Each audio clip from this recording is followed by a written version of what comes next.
All right, so I'd like to introduce you to this guy here. We're going to play a game in just a moment. So you have to pay special attention, and then you're going to see if you can beat me in this game. So it actually was this researcher here, Stanford researcher, back in the 80s. His name is Robert Axelrod, which I think is a super cool name. I wish my surname was Axelrod. Just sounds like tough. But anyway, so Professor Axelrod, he actually put out this thing where he said to other researchers and other computer programmers, he said, I want you to participate in this game for me. I want you to submit what he called a strategy for winning this particular game. And here is how the game worked. It's based on a quite a famous game that's referred to as the prisoner's dilemma. But here's how it works. So take notice because we're going to play at least one round in just a moment. So here's what happens. So in a sec, I'm going to say to you, do you want to go thumbs up, which means you want to cooperate with me, or thumbs down, which means that you want to compete against me? Okay, so everyone's going to play against me in just a moment. So here's how it works. So if you say that you want to cooperate, and I want to cooperate as well, and this is how it's going to work. I'm going to go 1, 2, 3, show. So we're going to start like this, and we're on the show, we're going to reveal what we want to do, so we can't preempt what the other will say. But if we both want to cooperate, we get 3 points each. Okay, that's not a bad outcome. However, if you want to cooperate, but I'm sneaky and I want to compete instead, so I go thumbs down, you get 0 points and I get 5 points. Okay. And of course, the reverse is true. So if I want to cooperate, but you want to compete, you get the 5 points, I get 0. And just in case you dive straight into the competitive mode, take note of this. If we both want to compete, then we get 1 point each. All right, so this is how you can see how the game works. Both want to cooperate, 3 points each. If one of us wants to compete, the other wants to cooperate, the competitive one gets all the points, gets 5 points. And if we both want to compete, however, then only gets 1 point. All right, so here we go, folks. Hands out to the middle. And on the count, I'm going to go 1, 2, 3, show. I want you to reveal for me what you want to just do and see how you compete with me. Ready? 1, 2, 3, show. Did you watch? I hope you didn't watch what I did before you actually revealed. There was some slow turning of hands there. Okay, so I wanted to cooperate there. So how did you go? For those who wanted to cooperate with me, you get 3 points. We got 3 points each. But for those who said they wanted to compete, well, you won. I actually got 0 and you got 5. Good for you. However, here's the interesting thing. Professor Axelrod said, I want you to submit a strategy for me, and this is how it's going to work. I'm going to play every other strategy against every other strategy 200 times. So you're going to do 200 rounds against the other strategies, and at the end, after you've competed against everyone else, we're going to tally the points, and we're going to see who was the best performing strategies. And so here's the really interesting reveal. They had 16 entrants to this particular game, and there was one thing in common to all of the top 8 performers. And there was one thing in common to the bottom 8 performers. And here was the simple takeaway. Every single one of the top 8 performers said they wanted to start by cooperating. So what he called this, and this is the first lesson that we can learn from this computer game, he actually said lesson number 1 is start nice. Be nice. So their first reveal was to want to cooperate. And so what would happen then is from there, the computer game, the strategy would know what the other person did that last time. And then for the next round, that had to make an informed decision as to what to do next.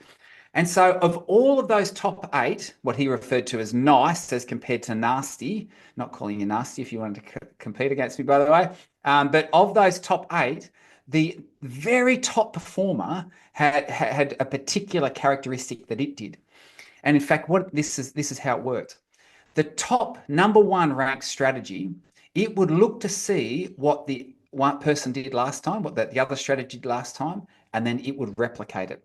So for example, if the other strategy went, yeah, I want to compete as well, it would go, great. And so in round 2, it would do the exactly the same thing as what that other strategy revealed. So it would cooperate. If, however, on the other on the flip side, the other strategy said, I want to compete and I've just taken 5 points and you've got nothing, then this strategy would say, okay, if that's how you want to play, flip and I will compete as well in the next round. So they actually had a name for the researchers who submitted these computer programs and these strategies. They had a name for this one. And as I said, it was the top performing strategy of the 16. And they called it tit for tat. So basically it was the whole idea that what you do, I'll do back to you.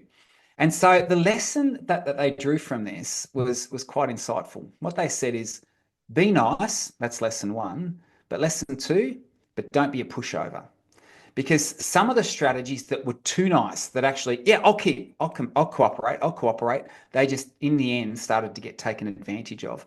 You know, you might be familiar with the quote by Gandhi, who said, an eye for an eye, which is essentially tit for tat, an eye for an eye makes the whole world blind. And, you know, I actually run a youth group, and I played this with my youth group kids one time, and I didn't tell them what was going. I said, I explained the rules, and I said, let's go. And what was really fascinating to me, particularly amongst the boys, as you might anticipate, is that quickly became this. No one really wins. Well, you get 1 point each round, but certainly this is why, and this is why these competitive type strategies quickly spiral down to this kind of scenario.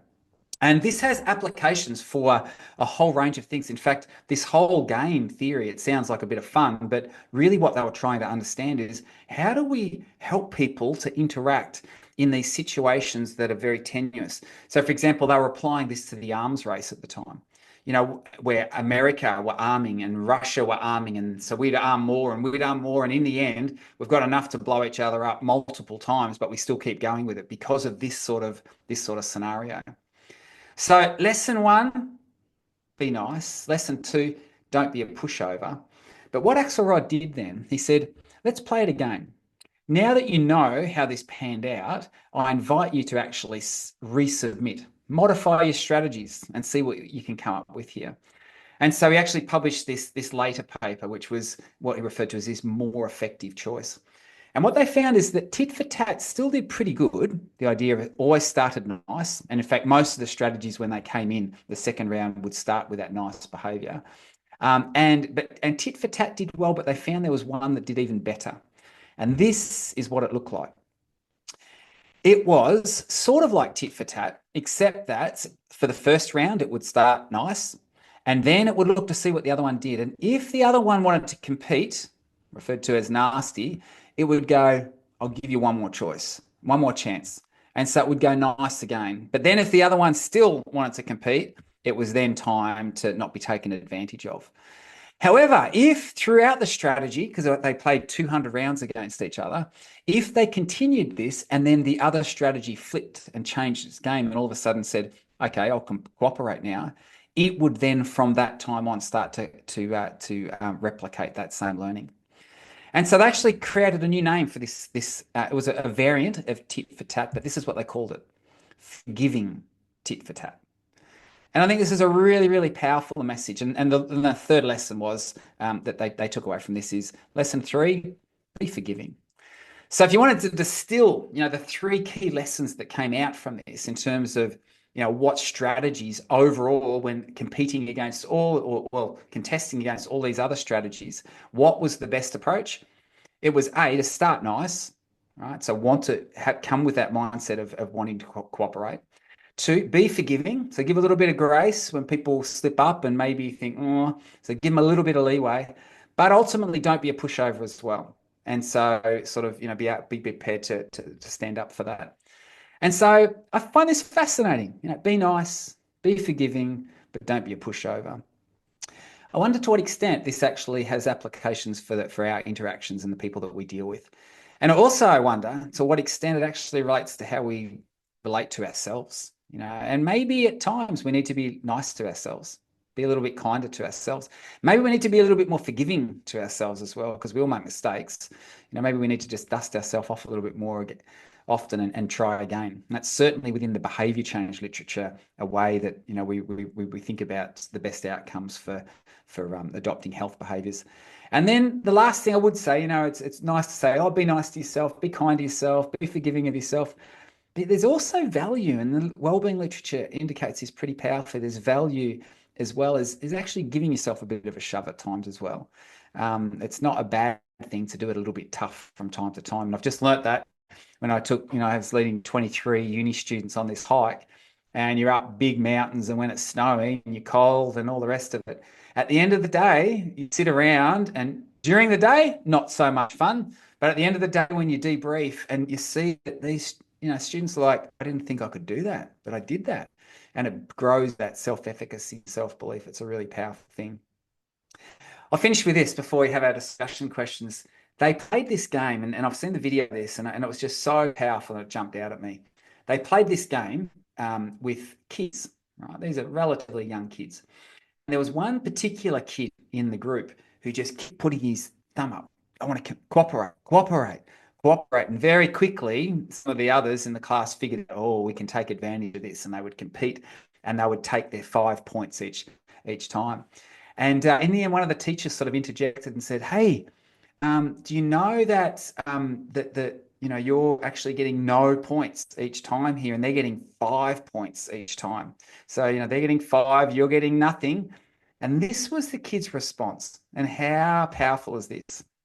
He said, "The best score we can get each time is 6, not 5." And what he'd realized is that, hey, if we both do that, then the actual optimal ideal outcome is a total of 6 points per round, not 5, because one person takes it all and the other gets nothing. And I think that's a pretty insightful, wise little tacker right there. But once again, I think it's a really interesting counterpoint for how we approach others and how we approach ourselves. So here are our discussion questions. Do you want to introduce them, Mandy? Sure thing. Thanks, Darren. All right, we have 3 questions here that we are going to discuss very soon together. Our first question, do you agree that the lessons from this computer game, be nice, be forgiving, but don't be a pushover, forms a good basis for approaching life? Our second question, are there scenarios when adopting the be nice, be forgiving, and don't be a pushover approach might not be the best? And our last question we'll chat about is, what is one way that you might apply these lessons to yourself or to someone else this month?